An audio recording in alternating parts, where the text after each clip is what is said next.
Hello, I'm Mario Toneguzzi, managing editor of Canada's Podcasts. Joining me today on Calgary's podcast is Kathy Ewan, who is president of Phase One Design with offices in Calgary and Vancouver. Thanks for joining us today, Kathy. Thanks for having me, Mario.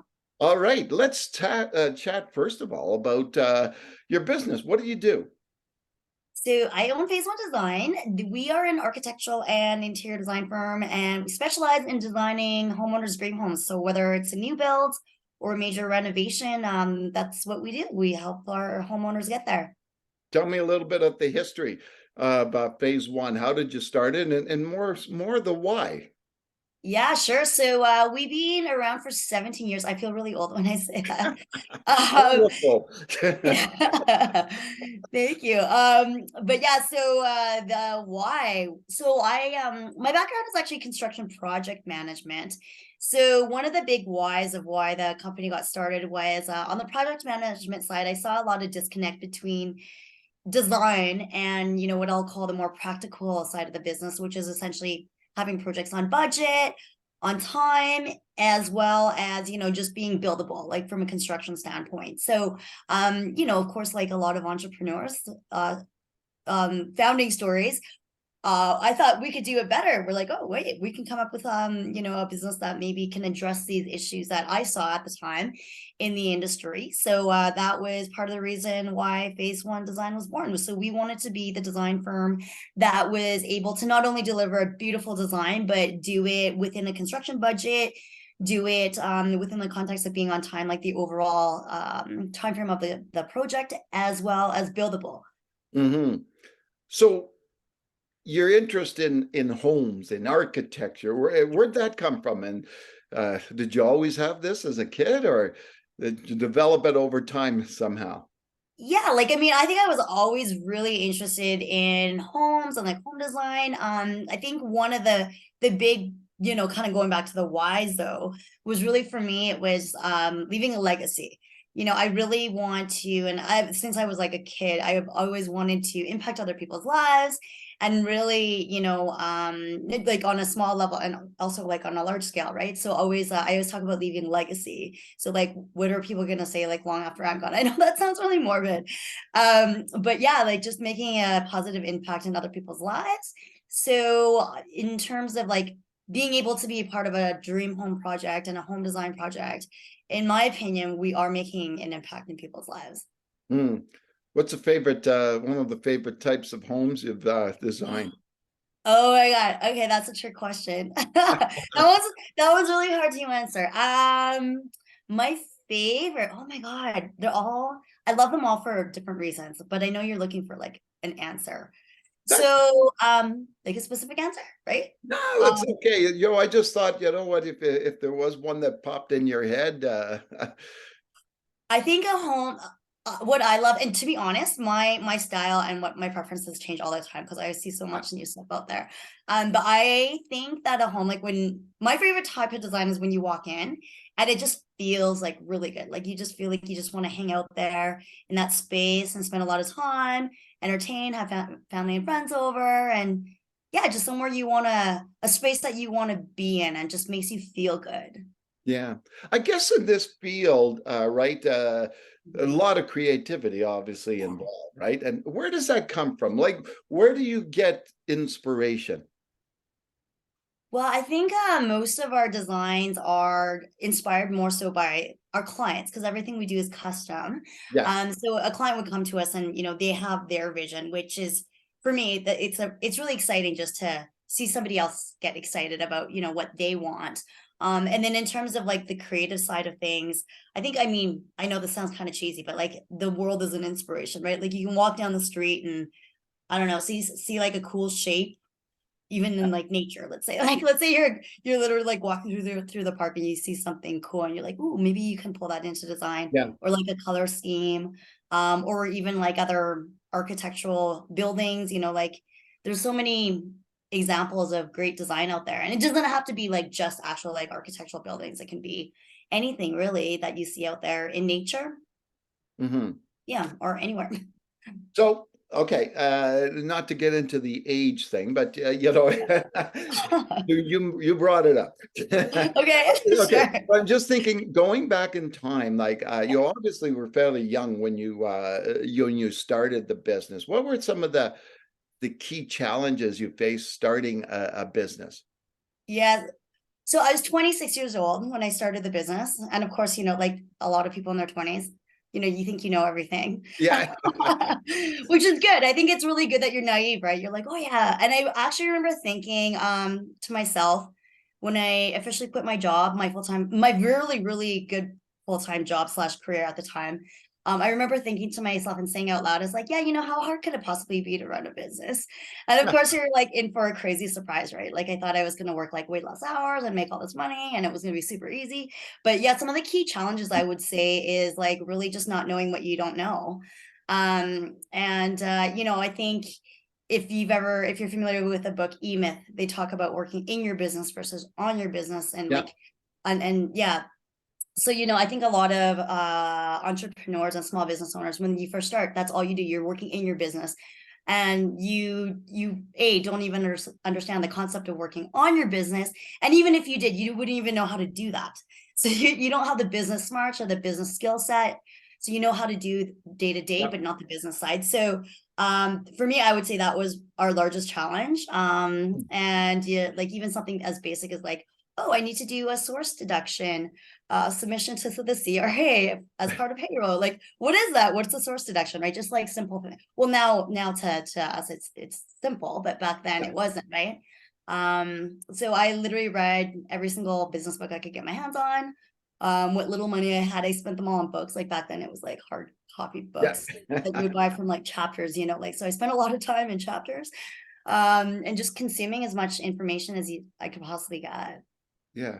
What do you think, when you look back, on starting and being an entrepreneur, a lot of people start this out of necessity, right? And Mhm. they're forced to because maybe they're laid off or whatever, right? And Mhm.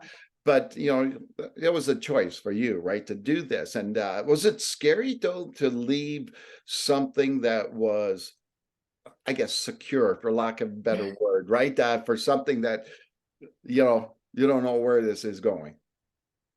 Yeah, that's a great question. So I would say at first I was kind of like too naive to like be scared. Like I actually thought it was like going to be this like really cool adventure, which it is, don't get me wrong. But yes, I felt about like I think terrified would be a good word to describe how I felt, but I don't think it like really hit me until about 6 months to a year into the business where it's like, whoa, like I have to like really start figuring out how to do this properly. Like I need to figure out how to make sales and revenue and like Mm, generate business, because when you're working as an employee for someone, like you don't have to think about stuff like that. You just yeah, kind of, and it's all there for you. But then if you have your own business, like you're like, where's my next paycheck coming from? yeah, Sometimes you don't have a paycheck coming, right? So yeah, exactly. So, yeah. so when along the way, along the journey, Mhm. being a woman I guess in an industry that most people associate with men, with home Mhm. building, et cetera, like that. What were some of were there issues that you had to deal with there, or challenges that you had to overcome there? Yeah, I mean, like the reality is you can't really see how tall I am right now, but I'm like 5 feet, five Oh, two with wow. heels. This is why I always wear heels. And I'm tiny, right? So yeah, I'm like this tiny, like back then I was in my 20s, 20-year-old, like coming in trying to sell architectural contracts, right? And be like, oh hey, let me design your house. I know everything about construction. Cause I actually like I said, I was in project management. So I actually used to like run trades, work on site day to day. So I actually did have the knowledge. But yeah, walking into a lot of the rooms, everyone was like, "Whoa, who are you? You're just like this designer." And I'm telling them my background. And I think the fact that I did have that background, I was able to talk about it and really like, talk of the technical construction side. Once we started having those conversations, I think that's when people started taking me seriously. But yeah, 100%. I mean, I think just yeah, being a woman and being teeny tiny, sometimes people are like, "Whoa, do you actually know what you're talking about?" So yeah. So along the way too, you mentioned a lot of books and stuff that you Yes. looked at. Was there anything in particular that struck you, from a business standpoint about learning and education that helped you? Like any particular books or any particular authors or people out there that you considered very helpful in your journey? Yeah, absolutely. There's definitely some key ones. There was one in particular, and actually we still use it. I think that there's a lot of entrepreneurs that are familiar with them out there. So Gina Wickman Traction. And we actually do, like, he talks about it, an EOS, entrepreneurial operating system, and we, as a phase one, we still run on that. We actually have somebody implementing that for us now, whereas before we were trying to self-implement. But it talks about essentially how to run your business, but in a very simple way. So it breaks it down literally to there's a tool where it's literally like one page, and like, you don't need a business plan necessarily. I mean, well, they are helpful, but this particular book talks about literally a one pager that kind of sums up everything Yeah. for a business. And yeah, just really easy, digestible, really easy to implement. So Hmm. that's a big one for me. So, being a business owner, obviously, there's so many different aspects of it, right? Mhm. Do you Yes. find that taking care of business, so to speak, takes you away from the creative side of what you got into this for in the first place for, I guess? That's a great question. I actually get asked that quite a bit. So I would say like yes and no. So I'm really big on building teams that are smarter than me. So I will confidently say every single member of my team currently and always has been every single person has a something that they can do better for me, including the creative side of things. Yeah, yeah, So yeah. we still definitely work together, but it's all about my team that pulls on that creative side. And I would say that for me personally, I am now creative in other ways as well. So in terms of business, I think like even just showing up every day at the office and you're having like a business conversation, or trying to solve an issue or work through something or a new business strategy. Yeah. There's a lot of creativity that you need to inject into those conversations and like pull from. So that gets me really excited, as much as, the home design aspect of it also gets me excited. So I don't know if that answers your questions. I guess it's No, two that's different no, types that's of great. creativity. How have you been able to, it's been a tough time, obviously, for Mhm. businesses in general in Canada Mhm. and small businesses in particular, with so many different factors, pandemic, obviously, but everything that in terms of like costs of everything going up and labor shortages, et cetera, et cetera. What do you think it's been some of the reasons that you've been able to, I guess, survive and navigate through all these challenges in these times? I think it's that's a great question. So yes, it has been challenging for lots of different reasons, and I don't think we're the only business, but I think I always see challenges as an opportunity as well. So what everything has forced us to do in the past few years is really just I think setting everybody's expectations properly, especially like in my industry where you're working with homeowners and clients that are very time sensitive. Like everybody wants everything yesterday, which is understandable. There's a lot of money on the line, and emotions, of course. So just setting proper expectations in terms of cost and time frames. And really, I always go back to like your team, right? Like just having the right people around you and understanding how to lead a team and making sure they're engaged and informed to run projects in as efficient way as possible. And also using technology, like we've really taken a renewed focus on looking at ways we can use technology to streamline processes. And I don't think, in my Yeah. opinion, maybe I'll have a different opinion in 5 years, but currently I don't think technology can fully replace like humans, but it's good to utilize technology to enhance what we do on a day-to-day. So something as simple as like we rolled out a project management software that we customized, which enables us to forecast our timeframes, months, if not years into the future, like for a really long project. So just being able to have that level of forecasting, I think, really helps our projects and then therefore our clients as well. Okay, this kind of a weird question that just popped in my head when you talked Okay. about that technology and Yes. artificial intelligence, right? Like, when we get to the day where you throw in the key words, I want a really cool design for a new house, and boom, it's there in seconds. Like, do you see that kind of coming? And what is I don't know, significance of what that means for us all? Yeah, that's a great question. And I was actually joking. I've been joking to my close circle. I'm like, oh my God, I'm gonna have a job in like two years. Hope I still will, but No one will have a yeah. job. What's that, sorry?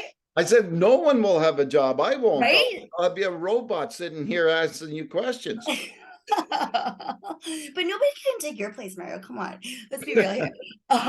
Yeah, so that's a really good question, and one like I wish I knew the answer to. I think again, yeah, and I don't know the answer to that question. Hopefully, I think that we will be working side by side with technology rather than just being fully replaced by technology. I think there are elements of what we do that just can't be replaced, and hopefully I'm not Yeah. mistaken. So for example, just being able to have that human interaction and where, there's a certain way we ask questions as an example to pull the information we need from a client, and hopefully a robot won't be able to take our place to do that. We'll see. Which leads me to something else. Like, as an owner, and when you're making decisions, Mm. are you the type of person that makes decisions like strictly and maybe more so based on research and knowledge and data and all that type of stuff, or do you go by your gut? Great question. I think you need both. I don't think that what's that saying? Now or paralysis by analysis. Yeah, Like I oh, don't think you can do all the research in the world, but the reality is the business environment changes so quickly. So if you're gonna wait until you're 100% certain, which I don't actually believe in 100% certainty, before you pull the trigger on something, like your opportunity is gonna be already gone by that time. yeah, So you make an informed decision based on the data that you have at your disposal at the time, and obviously do your research. But 80% done is sometimes better than 100% perfect, and there's no such thing as perfection. So yeah, yeah. So depending on what it is, of course, right? yeah. So yeah. So, if some young person came up to you Mhm. and said, I want to be an entrepreneur. I'm thinking of being an entrepreneur. Yeah. What advice would you give them? Good question. I would say, surround yourself with really smart people.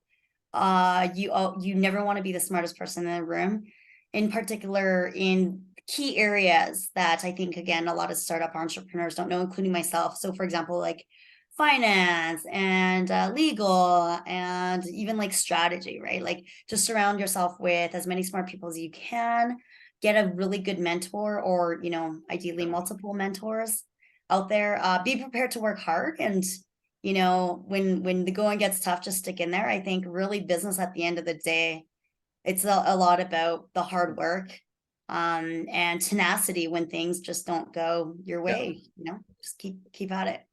Well, right now we talked quite a bit here about technology. One of Mhm. the areas of technology is obviously what we're doing right here in Yeah. video.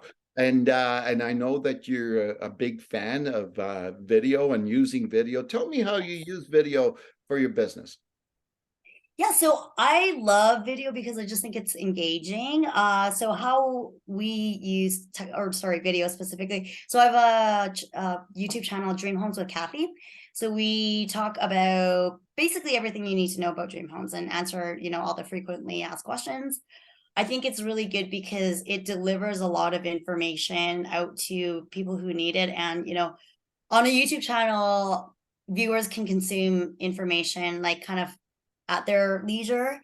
And then once you actually have somebody that's engaged in your content, you can continue to deliver that content, right? Like in a really good, concise way too. So instead of having to sit there and like, watch a 1 hour video on something. Like you can just basically like skim through a channel and be like, yeah, I want to consume this 12-minute video about how much does a house cost, or what can I build on my lot, like things like that. Yeah. So yeah, so I think video, well, I just love video. Like I think it's really fun to do too, like once you actually get the hang of it. So I would encourage anybody out there to do it. Do you think it's a scary thing for a lot of businesses to adopt initially? Oh, for sure. It totally is. And it was for us as well. My close business friends, actually I just had one that came to me and I've been encouraging him for a long time. And he's a builder friend of mine and he finally started doing it. And it's really cool. Like he was telling me the story of like, he's like, oh, Kathy, I finally did it.